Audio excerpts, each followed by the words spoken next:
Well, good afternoon, everyone. I think we'll get started in about another minute. We still got some folks, slowly filtering in. So one more minute and we'll get started.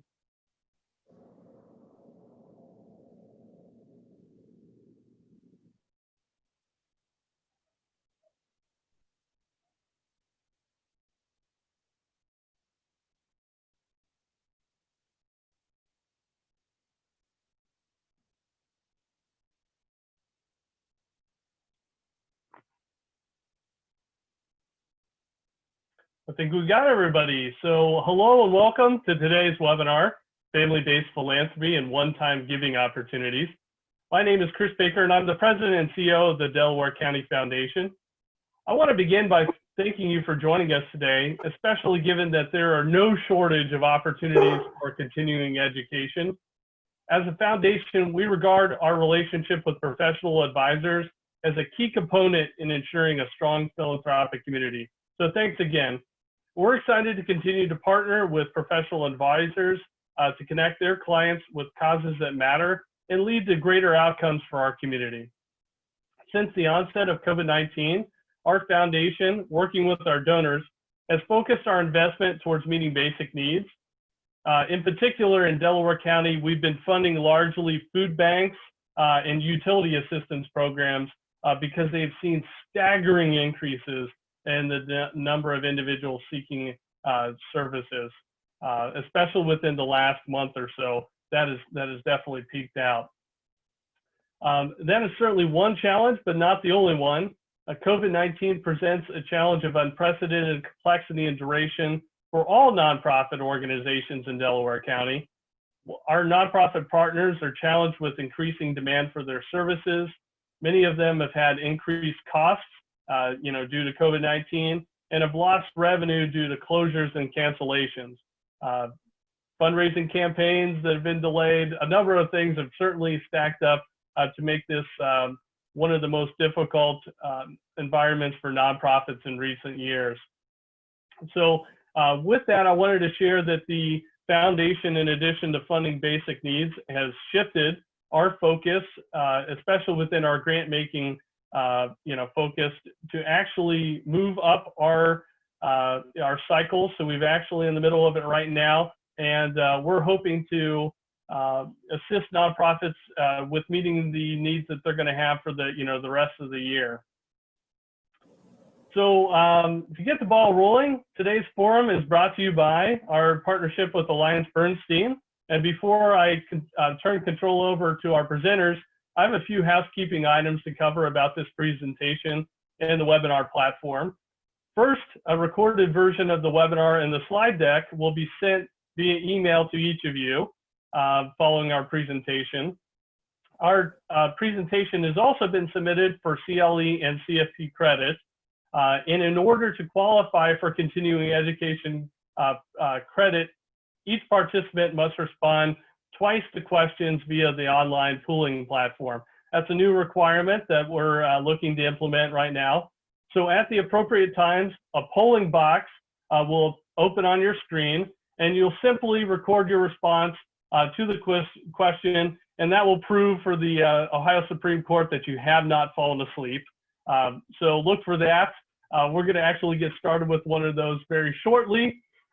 But before we do, I also want to mention that we'd love to hear from you during today's presentation.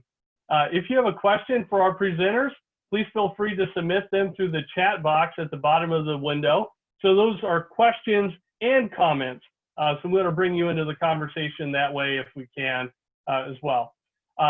We'll be answering all the questions that we possibly can today at the end of the session. And if we don't get to every question during the webinar, I'm sure that we'll have some time for follow-up via email afterwards. So without further ado, I'd like to kick things off by welcoming Stephen Arnold. Stephen is a vice president and financial advisor with Bernstein Private Wealth Management. He's a Buckeye, resides in Columbus, and works to provide solutions for both high net worth families, individuals, and foundations. So with that, Stephen, take it away. Thank you, Chris. Again, my name is Stephen Arnold, and I live in Worthington with my family, and I lead Central Ohio for Bernstein, also known as AllianceBernstein. And I'm going to start by answering a question that may be on some of your minds, and that is, who is Bernstein? Next slide, Heather, please. Thank you. Bernstein is probably best described as a global boutique, as an asset manager. We manage about, if you look at the left column here, we manage about 600 billion in assets, but we only have 200 advisors like me nationwide. So we are functioning as one firm, and we bring the deep bench and resources of a global firm to bear for our clients. We've been in business for over 50 years, helping clients reach their goals. And of that 600 billion, just under 100 billion is in the private wealth space. The right column is something that we're proud about here at Bernstein. We have almost 300 research analysts. That's one of the largest research efforts in the industry. To give you a practical example of that, if part of a client's international investments is to include emerging market funds, then with Bernstein, we actually have research analysts living in those emerging markets who are researching the economies and companies as we create and package these funds. From a revenue standpoint, we have no conflicts of interest. 100% of our revenue comes from investment research and management. We're not a bank. We're not a trust company. We don't issue credit cards. We simply manage wealth and create research, original research. From a research and money management standpoint, we have active, passive, and opportunistic strategies. Responsible investing is something that's really taking off. More people are wanting to invest in 3 dimensions, which is risk, reward, and values. We go beyond wealth management in terms of our planning capabilities. So we will help with wealth transfer, with business sale and liquidity modeling for companies who might want to consider selling to a private equity or to a competitor. And what do those different deals look like? An executive who may have company stock they want to diversify, and certainly families and family offices who are thinking about wealth transfer and some of the estate rules. Today, we'll talk about philanthropic services, and that's sort of the subject along with the Act. We also have several fee options, traditional and performance-based, and we offer a consolidated reporting system. Many clients, many wealthy clients, have more than one advisor, and it becomes an issue for how they aggregate data and performance across these companies. And so we provide an add-a-par service that allows our clients to do just that. We create partnerships on the trustee side, independent. Again, we're not a trustee.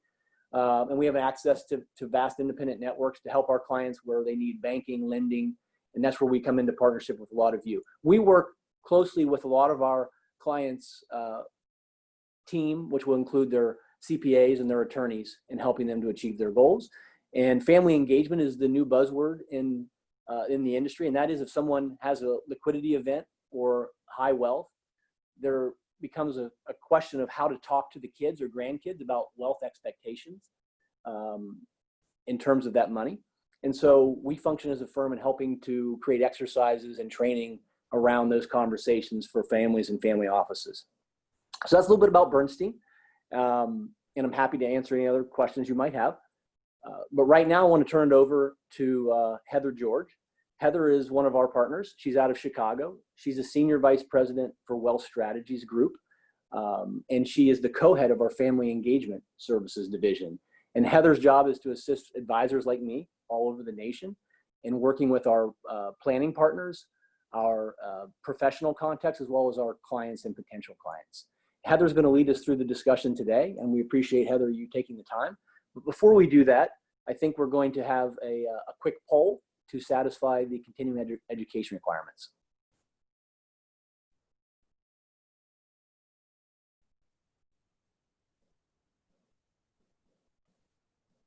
There it is. So it's on your screen. So if you would just quickly take a moment to register your vote. We'll keep this open for about another 30 seconds or so. Got about half of respondents.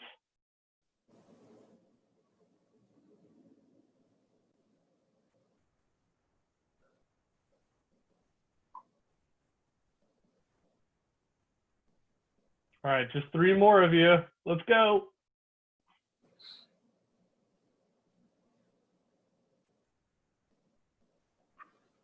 All right, I think we might have got everybody.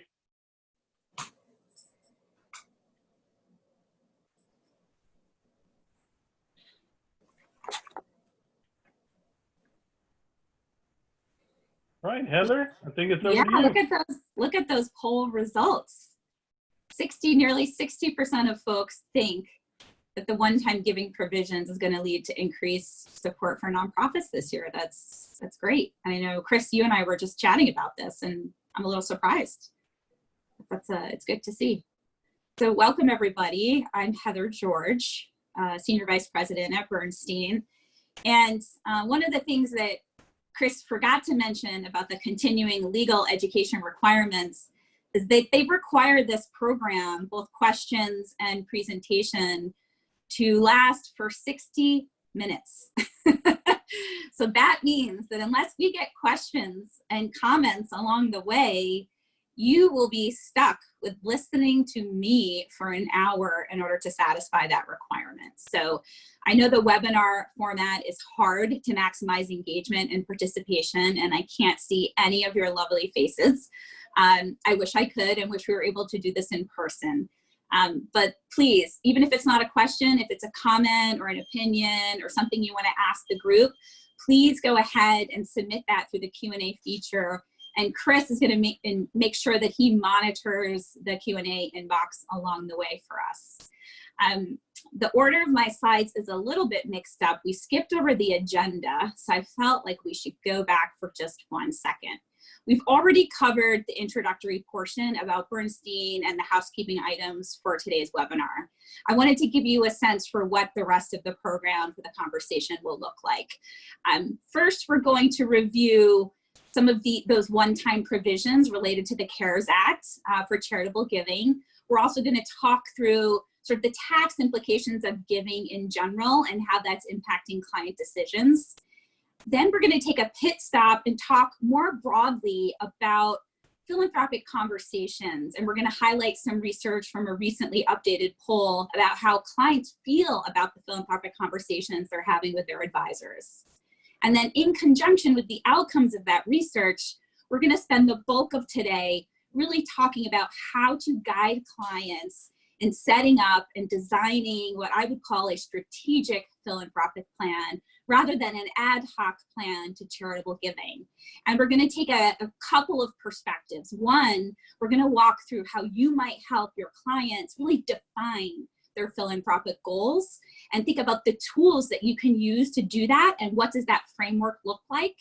Then we're going to talk about the trade-offs and the decision-making that goes into really optimizing the structure and the process for charitable giving for clients.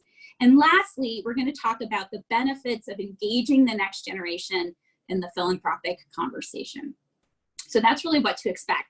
It says Q&A at the end, but to reiterate, I'd love to make this as engaging as possible, and I'm happy to take questions at any point along the way. So please make sure you use the Q&A feature. Okay, back to where we were getting started. Bear with me. Okay. So Stephen Arnold referenced this idea of family engagement, and I really wanted to start there for today's presentation. I'm the national co-head of family engagement at Bernstein. I have a partner out of our New York office that co-leads the effort with me.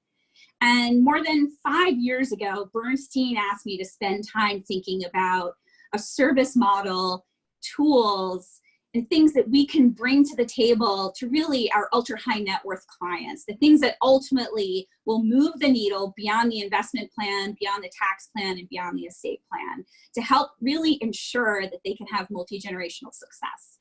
Because when we ask our clients what they're worried about, particularly if they're parents and they have sizable wealth, a common theme is, I don't want to screw up my kids. I don't want this money to mess up my family. I want my children to be productive members of society. And there's a lot of fear around having a significant amount of financial resources and children and grandchildren in the picture. And parents tend to be really unsure about how to proceed with any of those conversations. So for clients in particular, I like to take a step back and remind both ourselves and our clients that they have more than wealth to pass on to their heirs, to pass on to the people that are important to them, right? The money, the assets, the business, that's really how I would define wealth on this display on the left-hand side. And it represents, I think, 95% or more of the advice and the conversations that clients have with professionals, right? We're advising them on how to pass on the wealth, how to pass on the assets. But importantly, we really want to remind our clients that beyond wealth, they can pass on their values, on what's important to them. And they can pass on really critical knowledge, as Stephen referenced, around expectations, around how to define legacy, around what is the purpose of the wealth and the intention. And so within family engagement, I'm shifting that conversation to intersect with the wealth, but to be heavily focused on the values and knowledge, and really helping our clients dig in beyond the numbers to have important conversations about what matters to them as a family. And there's many aspects to family engagement, but philanthropy is a critical piece. And so you'll see on this fairly busy slide before you, lots of different areas where family engagement shows up for our clients. On the top left, the obvious one is we can facilitate family conversations and design family meetings to be able to meet the objectives of our clients and to meet their goals. On the right-hand side of the top line, many times clients are interested in customized education programs that we can not only design, but deliver and facilitate for the next generation. And then you'll see in red on the right-hand side, I've kind of created a big circle around philanthropy, right? When you're thinking about engaging the next generation, defining a purpose, a vision, and legacy, that all really intersects very well with family philanthropy. And that's going to be the focus of our conversation today. Okay, we are moving on to some contents. I don't see any questions coming in along the way, but I'm pretty sure Chris will jump in and let me know when we have one.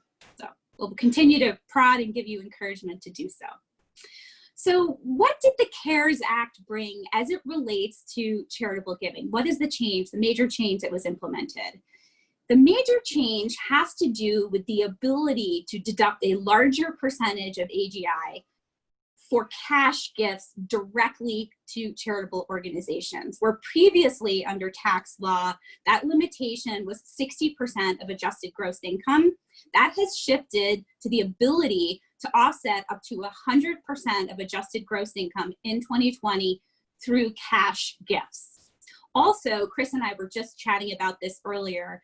There is an ability to deduct $300 per household as a top line deduction in addition to getting a standard deduction. So in other words, a client wouldn't have to itemize to get the benefit of the top line $300 deduction, but that's a per household deduction and not a per taxpayer deduction.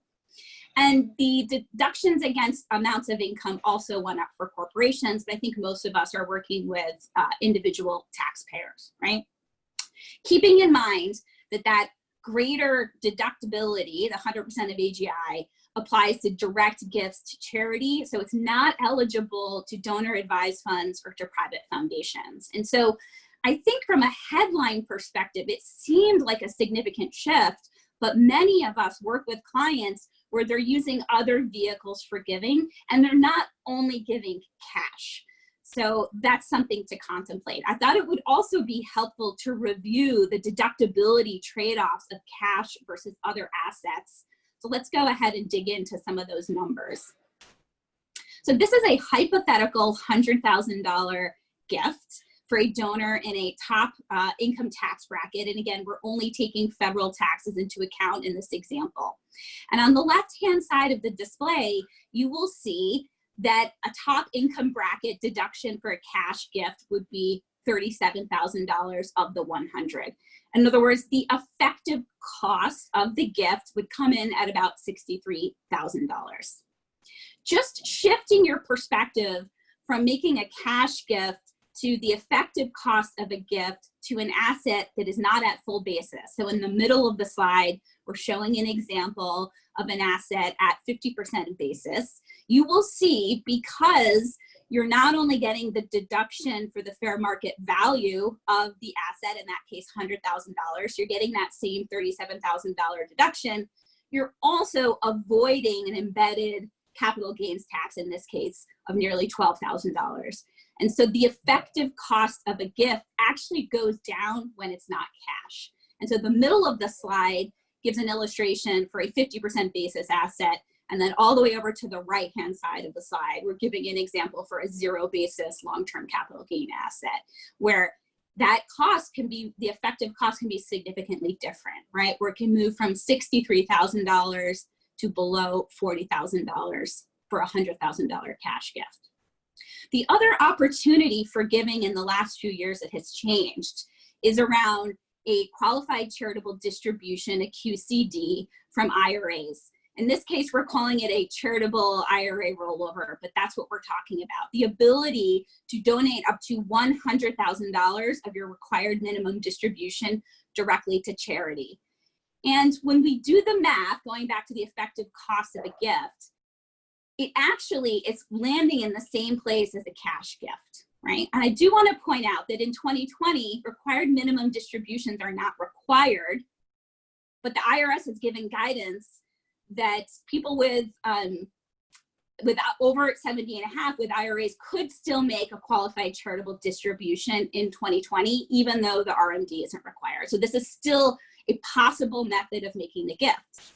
But when we look at what's happening from a tax impact with a qualified charitable distribution, all you're doing is avoiding the income tax on that gift. In other words, in this case, avoiding $37,000 of income that you would otherwise have taken as a distribution. So the effective cost is the same as giving cash. In one case, you're getting the benefit of the deduction, and the other case, you're avoiding income tax of the exact same amount. So when we shift our perspective and remind ourselves that it really depends, I think, on the client's ability to itemize, it depends on their AGI, it depends on obviously whether or not they're of RMD age and want to make that distribution to charity.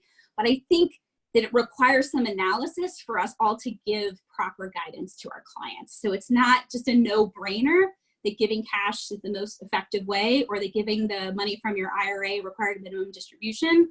Really, if you can get the effective cost of that gift down and the client is going to otherwise itemize, giving a low basis asset might still make the most sense. Okay, I don't see any questions coming in, Chris. One strategy that has arisen as a potential opportunity for advice is around Roth conversions. So with the unique ability to deduct up to 100% of AGI in 2020 and offset that through a charitable gift, you can contemplate whether or not generating that AGI for a retired person through a Roth conversion makes sense. And I'm going to walk you through an example that we put together for a California client that I think the principles still hold here. So this is a highly fictionalized, highly limited example for illustration purposes, but I think we can apply the takeaways to other situations. So this is a 72-year-old IRA owner where they don't need their IRA. They have significant, what we call surplus capital. In other words, they have plenty of other assets to be able to meet their lifestyle, spending needs, and other estate goals. And for purposes of this illustration, we're going to isolate just $2 million of their wealth. We're going to isolate $1 million in an IRA, a regular traditional IRA, and $1 million in a taxable investment portfolio. And we're going to assume that both portfolios are invested identically. In this case, 80% stocks, 20% bonds. And we're going to look at two hypothetical scenarios. One is a common one that we see with clients, which is that at the end of the day, they do not want their children or grandchildren inheriting an IRA because of the embedded tax liability on those distributions.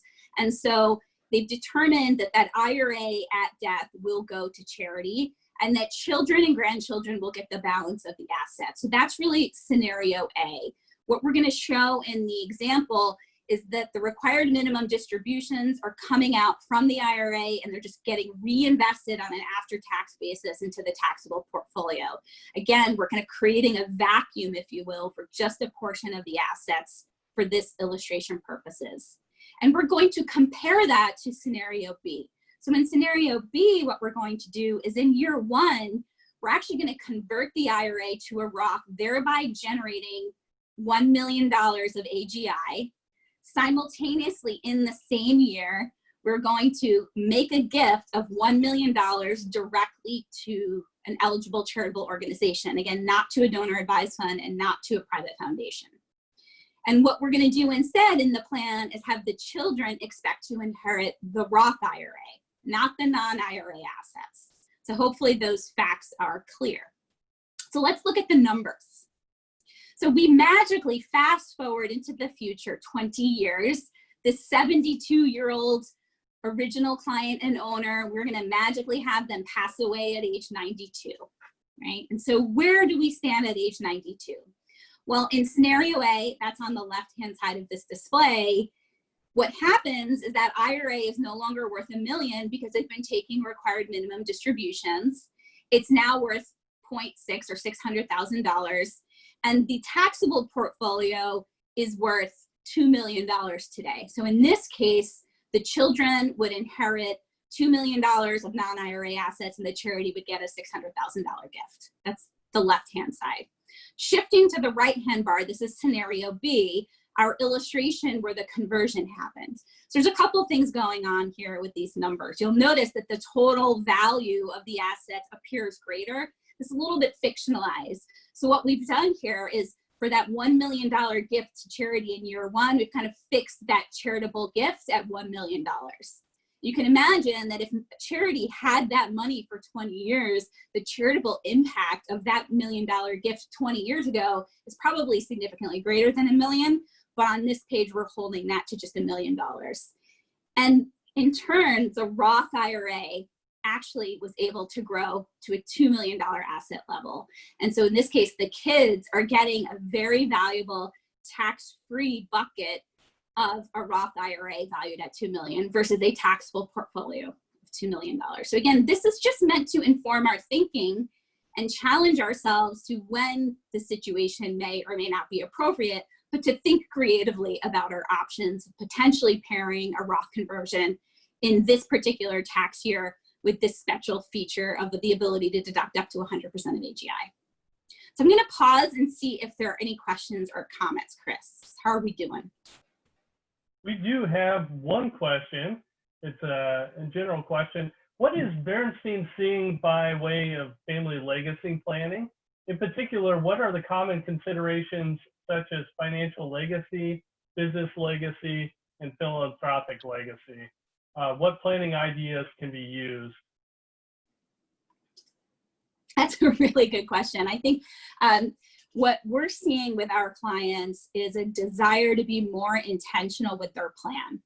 So in other words, really taking a step back and instead of pursuing strategies purely for estate tax and gift tax benefits, really thinking more holistically about their total wealth picture, thinking about multi-generational success, about what does success mean for my grandkids versus my children, and designing a very customized approach for that. So what I can tell you is that more and more families are wanting to have a bigger, more meaningful, deeper conversation about the why. There's plenty of strategies both on the philanthropic, business, and family wealth side to pass on those assets and to have a focus on defining a common legacy. But they're really thinking about how to foster family cohesion across generations through that process. And they're coming to me in particular and they're saying, what are the conversations that we should be having with kids and someday with grandkids that ensure family cohesion, that ensure the common view of whatever legacy is for this particular family, whether that be a business interests, non-business wealth or charitable. We're seeing overwhelmingly a desire to be proactive in engaging the next generations, to prepare the next generation to be responsible stewards and to prepare them to make decisions together in a very efficient way once mom and dad pass. So hopefully that gets at a little bit of what I'm seeing. If there's a very specific question or idea, be happy to address that. Okay, moving on to tax considerations for charitable gifts and the idea of deducting up to 100% of AGI. This slide goes back to the California example. I think it applies whether you plug in Ohio tax rates or Illinois or other places. But the idea here is that when you run the numbers on the tax savings, if you're running the brackets, so to speak, with the deduction, you'll notice on the bottom of the slide, we're doing the math here. The difference on $100,000 of income at a top marginal rate that you would be able to offset versus running the bracket starting at 0, it can be very significant. So this slide is just intended to get us all to pause to really think about the total value of tax savings that might happen if someone elects to offset 100% of AGI and they otherwise don't have additional AGI in that year. I'm finding anecdotally that many clients are actually electing to still carry forward deduction to future years for future AGI versus deducting up to 100% of AGI in this year. Okay, it's a lot of numbers on this page.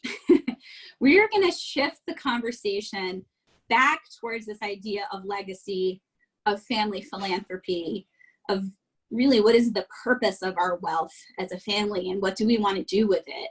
And I'm going to take a pit stop to highlight a survey that was first done in 2013, and then it was updated fairly recently, 5 years later in 2018.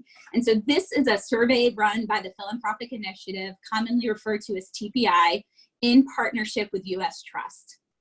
And what they did in the survey, in the most recent update, was they surveyed 314 advisors to high net worth clients, simultaneously surveying over 100 high net worth individuals as well. And what the survey is trying to get at is what do both parties feel and perceive around philanthropy, around the philanthropic conversation. And one of the takeaways that I wanted to highlight today is that these high net worth consumers, you know, over 70% of them agree that it's really important to have a philanthropic conversation with their advisors. And by the way, that number increased. That's the 2018 number. So in other words, this survey is telling us that more and more clients feel that having this conversation is important. And simultaneously, I didn't highlight it here, but advisors feel the same way, right? Talking about philanthropy and philanthropic strategies, and importantly, the why behind the giving is meaningful to our clients, right? But there is a gap, if you will, that show up in the survey details around the perception of the sort of feel and topics covered in that conversation, right? Clients are perceiving nearly 40% of the time that those conversations with their advisors squarely land in a mostly technical type conversation. Now, the disconnect is advisors are saying, wait a minute, 63% of the time, advisors are saying that it's technical 40% of the time, and clients are feeling that more than 60% of the time it's technical. So there's a gap.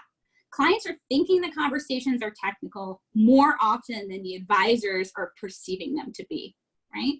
The other heartwarming statistic that comes out of this survey data is that nearly 60% of all high net worth consumers want advisors to bring up the conversation, and not someday.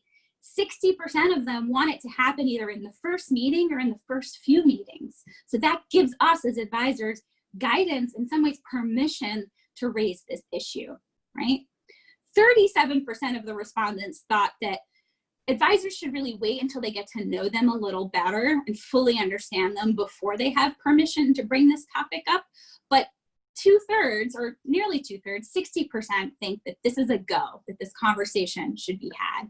And so what I'm going to focus the rest of my comments on today is, what could that conversation look like? How can we steer our clients to develop a strategic philanthropic plan where they can engage kids and grandkids if they want, where the act of giving and their charitable goals represents more meaning and purpose for them and for their family wealth? So that's what we're going to do today. Any other questions or comments yet, Chris? We do have one question, and it involves the Roth IRA conversion. The question is this most beneficial if a portion of the wealth will not be touched?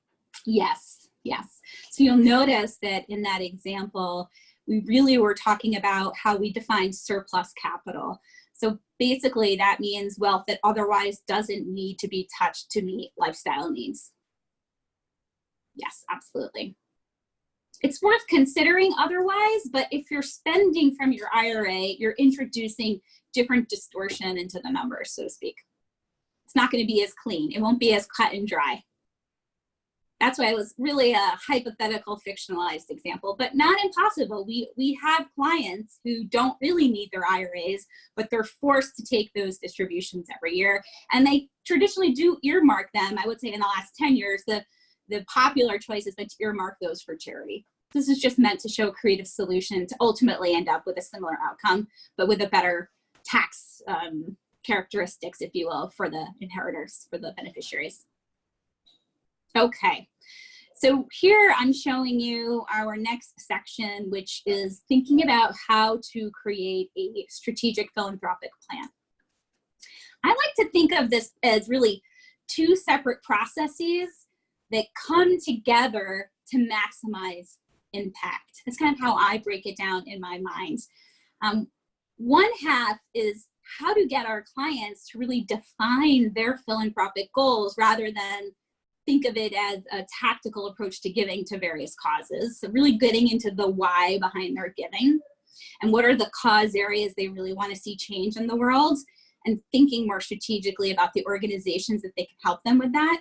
And the other half of the equation to maximize impact is then, once you have the goals defined, looking at the balance sheet and thinking about how to optimize the structure and the process for giving. So we're going to take these conversation and this guidance, if you will, in two halves and walk through it together. Okay, so what does this process entail? This is the total process. And we put kind of the two halves together, if you will. The first part we start on the left-hand side of this display is really discovery. It's working with the clients to uncover their priorities and to get them to articulate and define not only their values and identify the causes that they're important to them, but to consider crafting a mission statement, for example, or a vision for their philanthropic activities. From there, once you have the goals, you can help clients set the rules of the road, so to speak, around governing and executing this the giving. And on the right-hand side, further think about the assets, the vehicles, the investments, and how to measure and track that giving over time. So let's dig in a little bit. I wanted to highlight a couple of activities and a process that I use with clients to help them define their philanthropic goals. So the first thing that we can remind our clients about is that philanthropic intent and giving is more than just the dollars they're making in giving to charity, right? So on this slide, we're just highlighting that it's about giving back your time. It's about volunteering as a family. It's about potentially utilizing socially responsible investing within their portfolios to make sure that their portfolios reflect the values that are important to them, in addition to sort of giving and making gifts and donations. And along the way, throughout this presentation, hopefully you'll use this as a reference. I think we've included quite a few good questions, discovery questions that we can all use with our clients, right? So here we're highlighting, what change do I want to affect in the world on the left-hand side? Or taking it a step further, what is my legacy? What impact do I want to have? How does this intersect with both my estate plan and my family philanthropy, right? Is this something that I want to pursue only during my lifetime, or is this a really multi-generational impact and path that I want to pursue, right? So along the way, asking those, what I call soul-searching questions of our clients. And I think when we ask these types of questions, we have to be prepared that clients won't have answers at the ready. Asking a client, please tell me and define what your legacy is a very, very big question. And many, many clients will have trouble articulating that from the get-go without some additional discovery work and sort of leading them on this journey of clarity that they can eventually arrive at and articulate in a more meaningful way. So I want us all to remember to be sensitive to asking the big questions and reminding our clients that they don't need to have answers to these today, but that hopefully these questions get the wheels turning and put them on the journey towards figuring it out. Another set of questions that really helps our clients define and articulate philanthropic goals is on this page. Again, I really hope that you take away today that these questions are really references for you to engage your clients in these meaningful conversations, right? Another really big question at the top of the page that I use with philanthropic clients is getting to the, really peeling the onion and getting to the why is, what change do you want to see in the world? And why is that important to you, right? What causes really resonate with you that you want to give to? An easier place to start is kind of the bottom half of this page because clients can be intimidated by the big questions. It's, okay, well, as a starting point, time out, where are you giving to today and why? Tell me a little bit more about why you're choosing to partner with a community foundation or with specific charities, or who are you making distributions from your donor advised fund to or your family foundation? What is the relationship? What's the why? What's the history? How involved are you? That can be another easy place to start. And if they arrive at the point where they've really identified cause areas, they can be strategic in thinking about what organizations, not only that they already know, but maybe that they don't know, that are having a really big impact in a particular cause area that they haven't really explored yet. And the strategic planning process, if you will, can prompt them to really begin to think about how to get to know additional organizations that can really have an impact in the areas that are important to them, right? So that's really what this list of questions is meant to prompt from our clients, right? We're getting them to begin to articulate this vision for their philanthropic goals, right? Can they identify the cause areas? On this side, we're calling them passions that are important to them. Can they then translate that into what here we're calling it communities? I think of this as geography. How much of my giving do I want to keep local in my community where I live or in my community where I'm from versus maybe regionally within a particular geography, by state, by nation, globally, really beginning to put structure around their goals. And some clients want to include an allocation towards catalyst giving. I think in some ways COVID giving today is really driven in part by this idea of catalytic giving. Something is happening in the world, and we really want to give back and provide support to those organizations that are moving the needle, that are making a difference. I know Chris referenced food banks, for example, and food pantries. That's a catalytic giving approach, right? And from there, can we create a more robust framework to help them design and track their giving? And I'm going to walk through some examples. I did see, I think, a comment pop up, Chris, but it popped down before I could fully read it. So perhaps you could jump in. Yeah. So we actually have two questions. The first is if an individual or family doesn't have existing charities that they already want to support, might it be wise to bring somebody in from a community foundation? Perfect softball. Chris, I think you'd be more than happy to jump on that conversation, right? Absolutely. Certainly would. I think what's really good about this question is understanding that as financial advisors, as CPAs, as lawyers, we don't have to have all the answers to initiate the conversation. If in fact it leads to other meaningful introductions, that's also a win. And it's okay to say, I don't know the best organization for X cause, but I can put you in touch with someone who can really help. I can put you in touch with a community foundation, with another donor in my network, with somebody I know at a different organization. And then I think the sort of most extensive referral would be if a family really needs a philanthropic advisor, right? A consultant to come in and really help them design programming. That's always a possibility, but I think that that's quite further down the road and fairly rare for most clients. What do you think? Yeah, absolutely. The other question, it's a two-parter. So as you're going through this process with, do you typically go through the process with individuals or family groups together? And let's say that at some point in time during the process, perhaps a spouse or other family member is not necessarily connected with the overall vision. Do you have strategies to address that? That's a great question. I think this isn't meant to sidestep the answer, but our approach should really depend on each client's needs, right? So in many cases, if this is really early on in the process for families to even really begin thinking about a philanthropic legacy, I'm usually starting with the key stakeholders of one generation, whether that be a set of spouses, really kind of the senior decision makers that we're working with at the time. And in many cases, this is a new process for them as well. And so my approach would be to first get that key generation, whoever you're working with, comfortable, and get their buy-in and help them really think about this from a strategic perspective. And from there, move into and introduce the idea of having a multi-generational conversation if and when they'd like to do so.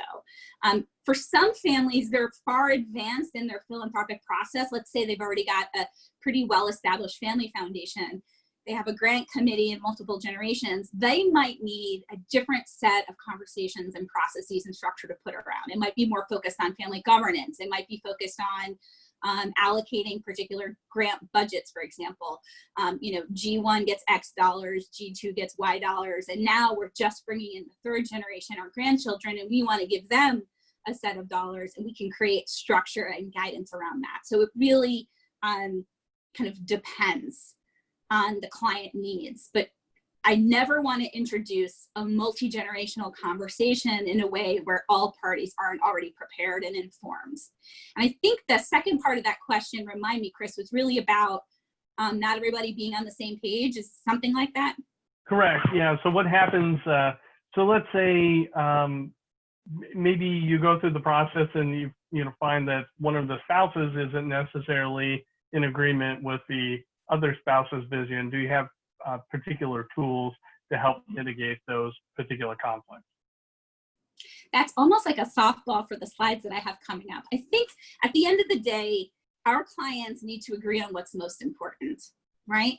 And is a divide and conquer approach going to serve both parties best? Meaning, okay, husband's going to take approach with giving this way and wife is going to take a different approach, and we're going to keep it separate for now? Or is there a way to make it more of a combined approach? And I'm going to show an example in just a couple slides of how you might do that. But I think you have to get the buy-in for change in order for that to happen. I less frequently see that issue come up amongst spouses, and I more frequently see that issue come up with the statement that something like this: my kids have no interest in the foundation or the donor advised fund. I don't know why. I've tried to talk to them about it. They're just not engaged. I just can't get them interested.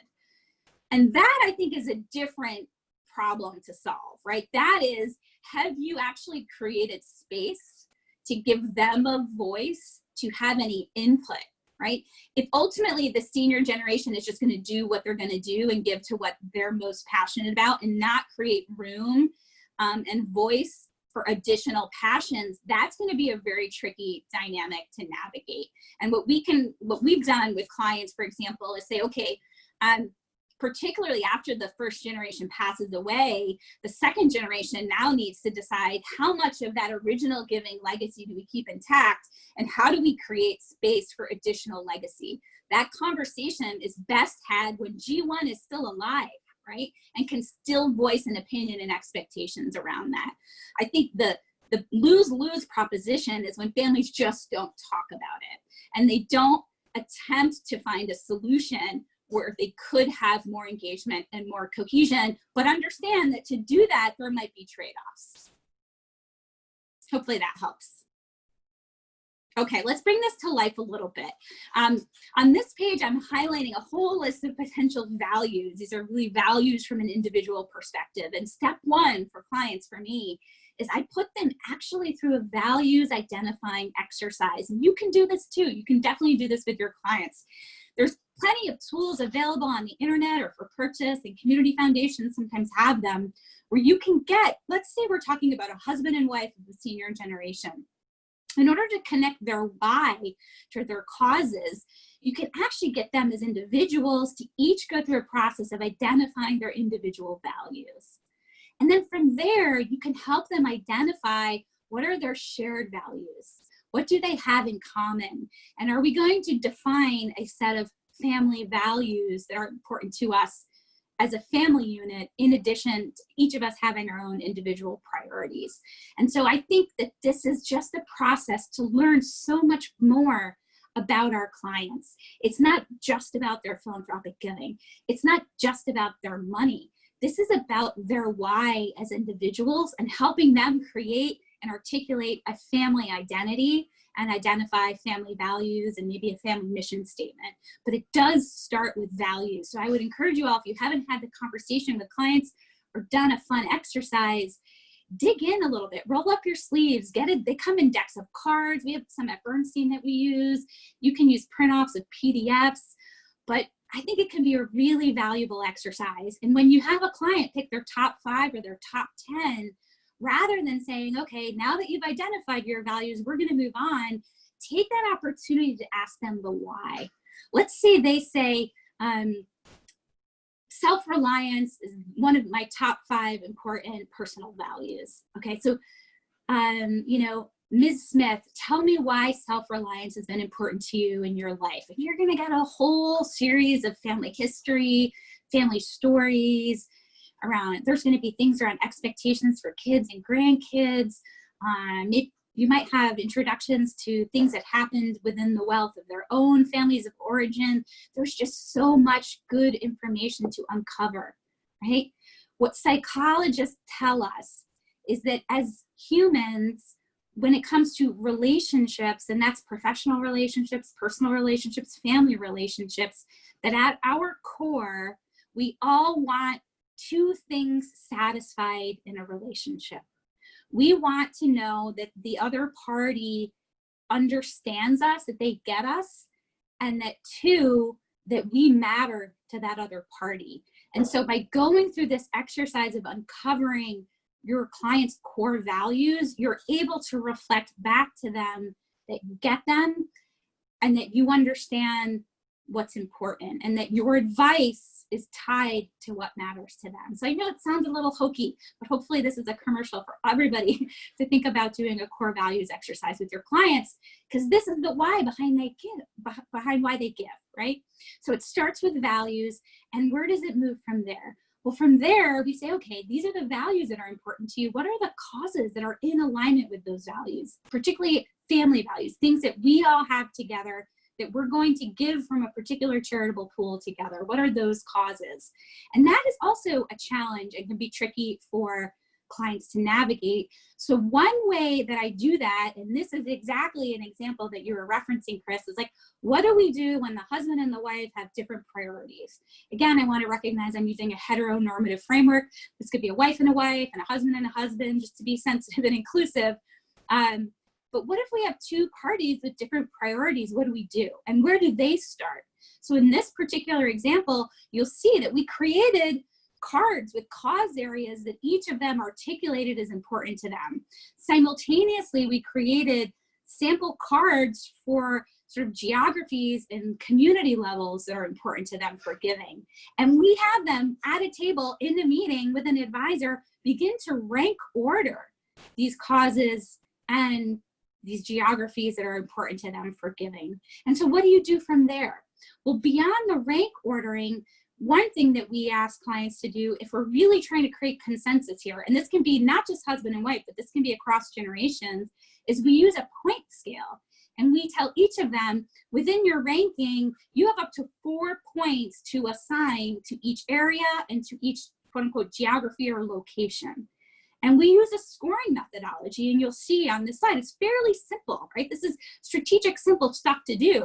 We tally up everybody's points, and we can say, okay, this is what party won, in this case, what the wife said in the first column in the bottom left in terms of cause areas. This is what the husband said. This is the total point allocation. And we can create a really neat pie chart.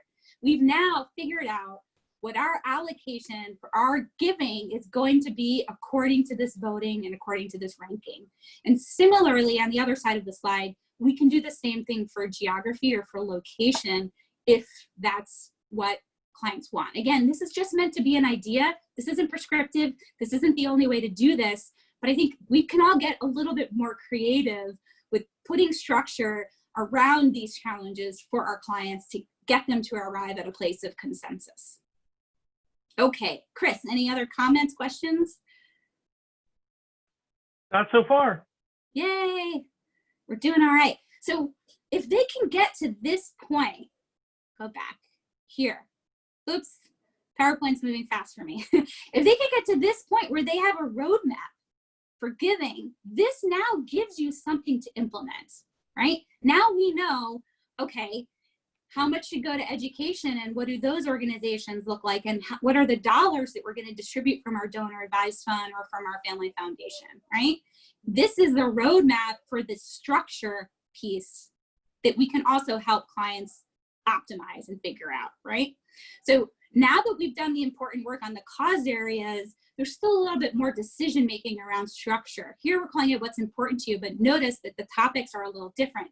So do we want to involve the next generation? Do we want greater family involvement? Do we want to stick to a particular philanthropic budget?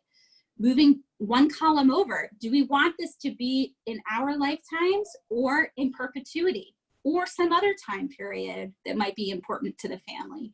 Do we want to front load? Do we want to give more now and less over time? How are we going to analyze the tax impact of our giving, right? And you can see that it moves kind of step by step into the strategic planning process for figuring out how to optimize the structure, right? Including investments, right? Once you have what you need to do, what the plan is going to be, then we can do the easy part, right? Which is figure out how to invest the funds, whether or not responsible investing or purpose-driven investing plays a role, what are the liquidity needs, and we can really track and measure the impact for clients over time. And so we're gonna dig in a little bit. When it comes to philanthropic budget, one place to start with clients is not only just their annual income surplus budget, but some clients want to know, particularly our ultra high net worth and high net worth clients, like how much of my total wealth can I afford to allocate to both children, grandchildren, or charity? And one way that we get at that number, which I think is a really critical number, is first solving for worst case scenario. What do they need today to meet their lifestyle expenses? So this is a hypothetical example for a $20 million client. It's a 65-year-old couple, invested 60% stocks, 40% bonds. And when we do the math on what they need, worst case scenario, it's coming right around $15 million. In this case, their core requirements are 14.9. We now know, based on that critical calculation, that they have a surplus capacity, not only for charity, but for other things, of about $5 million today. And for each year we don't have worst case scenario, their surplus capacity actually grows over time. But I wanted to talk about the importance of this number because it can really be a bedrock number for a lot of planning, not just philanthropic planning, for estate planning, for gifts to kids and grandkids. This idea of knowing your core capital and then defining everything else as a surplus can really help. It can also be informative for thinking about allocation, right? Many clients will say, I'm more a conservative investor. I know my children and grandchildren have a much longer time horizon. Maybe I don't need to stay invested conservatively. One way to bridge that challenge, if you will, say, okay, let's create a portfolio that we're going to call core capital and invest that in alignment with your risk tolerance. Let's create a second portfolio. We're going to call that surplus capital for kids or grandkids. And let's choose to invest that portfolio with a different risk return profile, more in line with kids and grandkids' time horizons. It's one way to think about how this can have a big impact. Okay, we're trucking forward. You haven't heard me for an hour yet. I think I'm still on the docket for another 20 minutes or so. God bless you for hanging in there. Hopefully nobody's asleep. We do have another poll coming up soon, Chris, right? So the next couple of pages, again, are meant to be good questions to ask your clients to get them to begin to make some decisions around structure and process, right? Defining the time horizon for the funds. Is this one donor advised fund? Is this multiple charitable buckets? Is the family foundation plus a donor advised fund? Are we going to have kind of sub accounts, if you will, with different time horizons? And ask them, how are you going to make giving decisions? Is it going to be an equal vote, husband and wife? If we're involving the next generation, is it a bottoms up approach to voting? Is it we're creating different giving budgets for each generation or each family member? It doesn't matter what it is, but defining a process and defining that decision-making rules, if you will, can create clarity and of expectations really and responsibilities for everybody. So again, these are really good questions to ask your clients to get more information about their vision, about what's important to them. And we can really weigh in with our own professional experience, what we've seen in these areas, because they're gonna ask, well, how would you recommend that we assess the quality of the organizations we're giving to? And you're going to be able to really share that information and potentially lean on the community foundation to even help you articulate that. They could really get involved and think about adding guidance on how they evaluate recipient organizations as well. And moving forward, the next page is an example of a client where one generation was only involved in giving today, but I knew down the road more family members were going to have to be involved at some point. And so this is my attempt at planting the seed for those decision makings and governance structures that are really going to be put around giving for the client, right? And the other thing to acknowledge and to recognize is that there's quite a few philanthropic goals that clients might be working with, and a single donor advised fund might not be the only vehicle that they use to sort of actuate their goals. And so on this page, what we're showing is a range of philanthropic goals, a range of vehicles. We're getting into time horizon and asset mix a little bit across the top. But giving this roadmap and just putting the structure and what's in the client's head in a capacity like this, I've seen the light bulb go off. Like, yes, that is exactly what we're working towards. My foundation is meant to be perpetual and have a very long time horizon. I have a separate donor advised fund for X purpose. I'm giving money to my alma mater today. If we could roadmap it for our clients, it gives them something to measure, to track, and to really work towards over time. And gives them something to communicate with the next generation if they'd like. This page is meant to be a reminder. It's an eye chart. I'm pretty sure you can't read what's on the screen. We'll make sure you have this as a reference point. It's just that there's different trade-offs. Once we know how much they want to give and what the vehicle is, the next area where as advisors we do heavy lifting is advising them on the asset to use to fund the gift. And so this page is just meant to demonstrate that there's trade-offs, right? There's things that are easier and things that are more complex to give from a charitable perspective and a deduction perspective. And this page really outlines what some of those trade-offs are. Sort of setting clients' expectations, what's really easy and what's harder to donate to effectuate their gifts as part of their plan. And then lastly, once you have the roadmap for the cause areas, begin to help clients track their giving, right? So if you remember back to that pie chart, well, this is, okay, we're gonna give based on our donor advised fund and the percent that we wanna give every year. In this case, they were giving nearly $490,000 away a year. And based on the pie chart and their cause areas, we've now given them a budget. We said, okay, well, you're gonna need to give $59,000 to causes that support the environment per your plan. Now it gives them a way to really begin getting started and thinking about the organizational impact. What are the organizations they're going to give to that are really going to create change there? And then we can take it a step further, and you can use financial analysis and projections to show what this type of giving does over a much longer time period. So for this client, we're magically leaping 30 years into the future. And we said, okay, if you've been giving X every year, how much money did you actually allocate to each of these causes over time, right? What is the total amount that you've distributed over the 30-year horizon? And on the top left-hand side of the display, how much is still in the fund, in this case, a donor advised fund that the family was working with, right?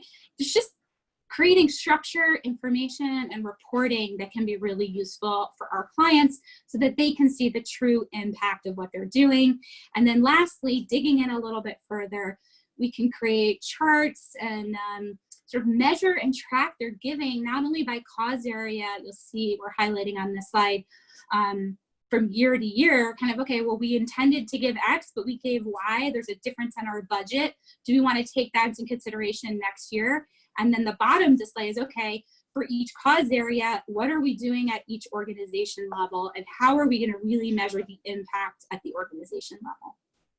I'm going to pause and see if there's any questions or comments. None so far that have been submitted through the question and answer feature. So please ask me questions. We are about to launch. We're checking to see if you still have a pulse, you're still awake, you're not yet tired of listening to me, if you're still on the line to get your CLE credit. We're going to launch the second poll, right, Chris? yes. Okay. Poll number 2. You have to respond if you want CLE credit. Here we go. Okay, how often do you advise clients to discuss charitable giving with children or grandchildren? That is the question.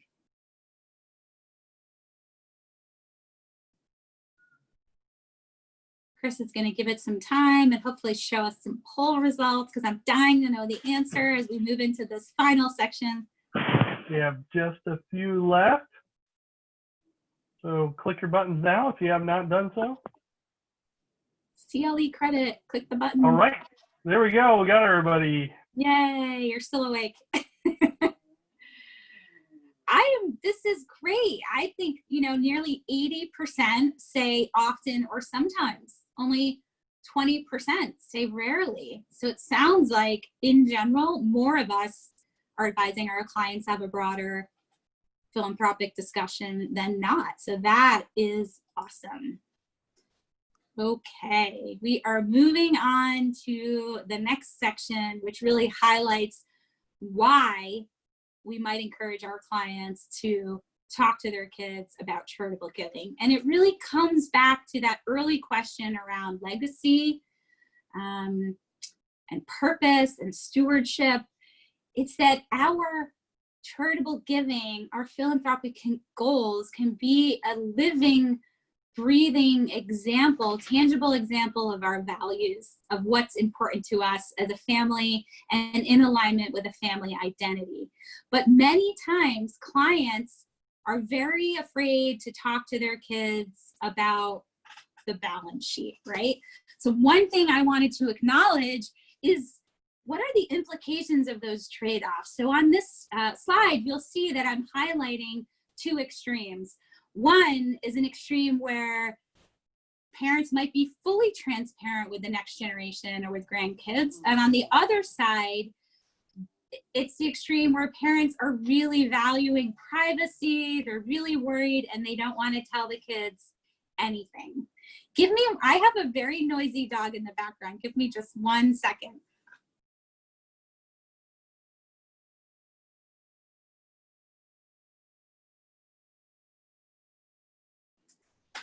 These are the joys of Zoom and working from home. I'm hoping that you can all relate to that circumstance.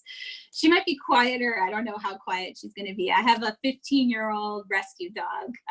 So 15 years, we think she's on borrowed time at this point, but I'm so grateful to have her around, even if she causes noise in the midst of a big work presentation. So hopefully you're all laughing about that. So going back to these 2 extremes and the worries that they're really linked to. So I think it's helpful to just acknowledge for our clients, like, what are the worries about full transparency? I think they're fairly obvious, but let's put them on paper, right? Like, will telling them about our wealth demotivate them? Right? Are they going to become trust fund kids and not responsible? Will they be a target for a security concern? Like, could they be kidnapped or something, held for ransom? Will it change their relationship with their peers? right? Well, they become like the rich kid that other kids want to hang out with for not good reasons. I think that when you distill all of those worries down, it lands squarely into the yellow, which is they're worried that knowing everything will negatively impact their children's life choices, right? And the flip side of that is a whole set of worries that land in the same place. But with zero transparency, one worry is like, if they don't know that we have resources as a family and mom and dad are able to help, well, they choose careers that are more money focused than fulfilling, that really don't align with their true passions, but they're chasing financial success. Would they choose to live in a place that's far from mom or dad in alignment with these career choices where we otherwise could have them closer by if they knew that we were prepared to offer some financial help? Will it impact how many children, or in this case, how many grandchildren mom and dad would get because the kids feel like can't afford to support those children, right?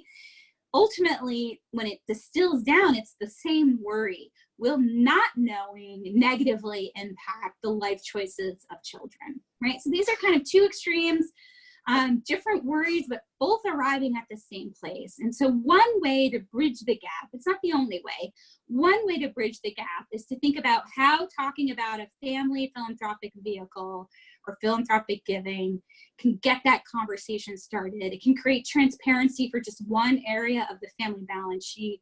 It can get the family to talk about money, about legacy, about values in a very tangible way. It can also talk about investment allocation, time horizon, distribution, trade-offs, all of those key financial principles. You can do that in a way where you're just talking about the donor advised fund or the family foundation, for example. So it can get started. And I'm gonna give you a real example where I've renamed my clients to protect the innocent. But this is a situation where I had a client, not in Ohio, but in the great Midwestern state of Minnesota, where dad had some recent health challenges. So in this case, we're calling dad Xavier and his wife Jasmine, and they're in their 60s. And they have 3 adult children and a bunch of grandkids. And right now, dad and mom are really very charitable, the senior generation, but they're doing all of the driving on the giving. And frankly, they haven't really talked to their G2, the next generation, their kids, about any of it, right? And there's $10 million in the family foundation today, which is a big pool for a family foundation, but it's actually scheduled to triple in size at the first death of either mom or dad. So it's gonna go from a $10 million pool to a $30 million pool. And just from a minimum required distribution perspective, tripling in size the amount that needs to come out of the foundation, that's just a governance, decision-making, and organizational challenge, right? So recently, dad had a health scare, and they're trying to figure out, like, okay, we know this is gonna be quite a large family foundation. Are my kids ready to take over this philanthropic legacy? We haven't had any conversations about it. Are they gonna be able to make decisions together after we leave? Do they understand what our intentions are for this philanthropic legacy? And do they even care? Are they even interested? Time and time again, senior generations tell me, my kids aren't interested. And I'm like, well, have we opened the right door and found the right hook and articulated the why we want them to be involved? We can usually overcome that resistance to the kids aren't interested. We also want to acknowledge that your adult children may just be busy, right? And particularly if they have young kids, it just might not be the right time. They might not have enough space, brain share, particularly in this environment, if they've got kids and work and Zoom and school at home. Yeah, the last thing they're worried about is another responsibility for mom and dad's foundation. But in a normal environment, there's value to encouraging both Xavier and Jasmine from broaching this conversation with their kids. So they asked me for an outline. They said, well, what should we do? I said, look, I'd like to set up a conversation with the kids and let's outline exactly what we're gonna share with them, right? So in this case, what we want them to share is why. Why are they giving to the organizations they're giving to? Why are they passionate about the causes that they've identified?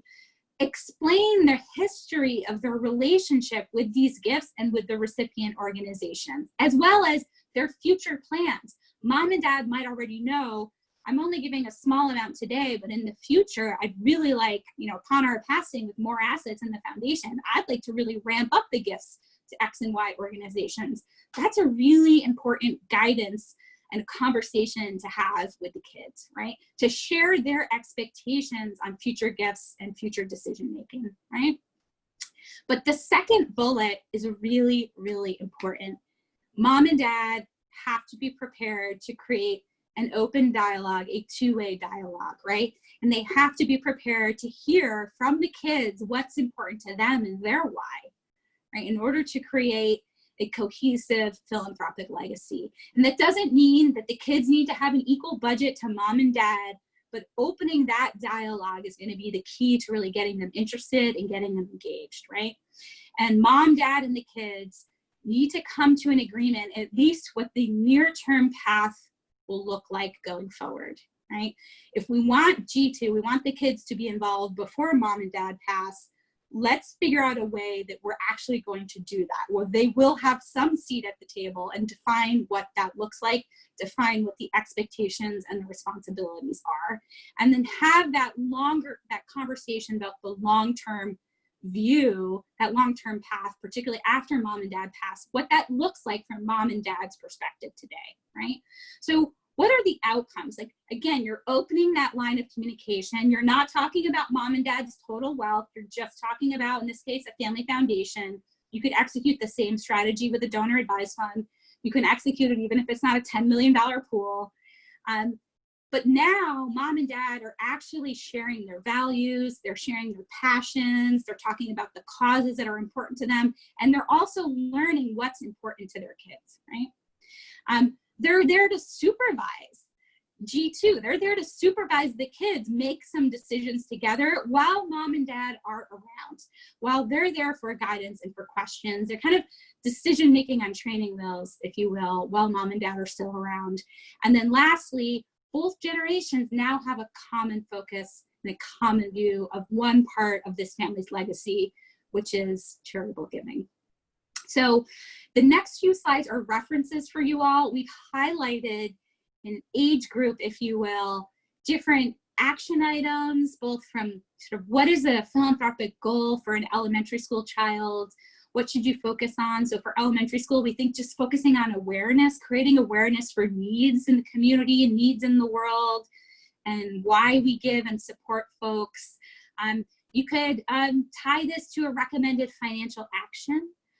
We move on to middle school. We lay out the same framework. Again, these are meant to be reference slides for you folks that you can go back when you are thinking, oh, my child described, or my client described that they have a high schooler and they don't know where to start in the philanthropic conversation.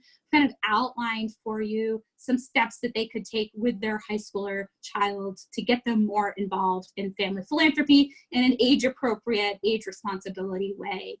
And lastly, some clients want to get really creative and make something their own. And I encourage our clients to identify the goal that they're trying to implement with their kids or what they're trying to teach and map out a plan of action customized to their kids.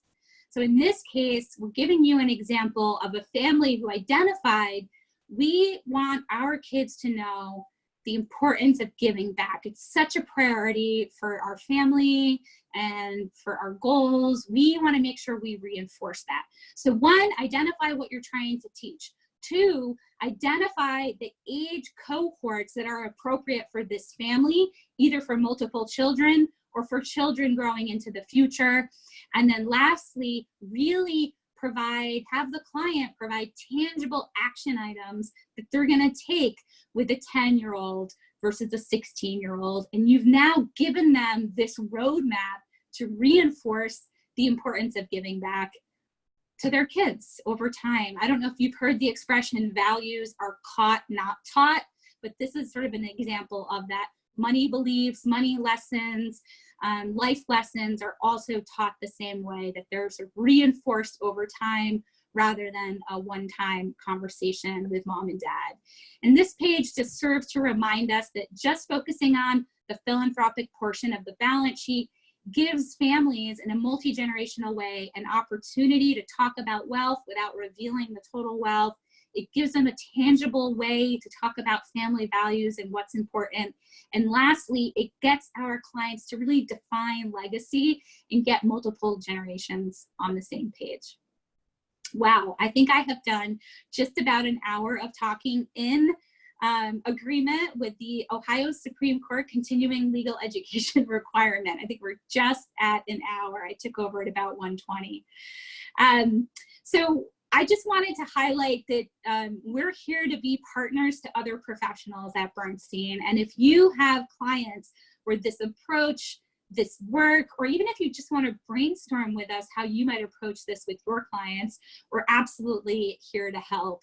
You can see on the slide that I'm highlighting that really starts by getting our clients to think about values and defining legacy, thinking about those key family stories, those key life principles that they want to teach, and ultimately getting them with this shared decision-making process with the next generation. But we're here as a resource and as a partner, both Stephen and myself, and I want to turn it back over to Chris to give us a few words in closing and see if there's any other final questions or comments. Absolutely. Thanks so much, Heather. You did an amazing job. I know the webinar format can be very difficult. I mean, you're literally talking to a blank screen. So I appreciate the amazing presentation that you were able to give, today. Look forward to growing our involvement with, Bernstein in the future. I do have one question as we close. And this question is around simple process. Over the course of how many meetings do you implement the philanthropic goals process? Is this a homework assignment or is it just done in person? I think it depends on the client, but it's usually part homework, part live, and it depends on how much time allocation you have. It also depends on the learning style and the personality type of your clients, right? So I have some clients who, even if I give them a homework assignment, it won't get done. Then I know that I need to do it with them live in a meeting and get them to carve out the hour and sit down with me, even if it means we need to have a couple of in-person conversations. I have other clients where they're terrified of coming into something where they haven't done their homework. And so I want to be really sensitive to that. But you bring up a good point, which is to acknowledge that this is a process, that it will be quicker for some and longer for others. And the goal isn't so much to end the process. The goal is that your clients have clarity and that you've learned about them along the way. So not rushing it and being sensitive to the client's timeline, I think is really important. To give a sense for most clients, I would say at the senior generation, it's several conversations with just them before we even contemplate a multi-generational conversation. So hopefully that helps. Oh. Excellent. Well, thank you. Heather and Stephen, once again, pleasure to partner with you and look forward to doing so in the future. Just to reiterate for everybody joining us via the webinar, if you met the requirement by engaging in both of our pools, you will be contacted in the future with documentation of your continuing education, credit. We'll also be sending out a recorded version of today's webinar as well as the slide deck itself. So thanks again, and I hope everyone has a wonderful day. Thank you. Bye, everybody.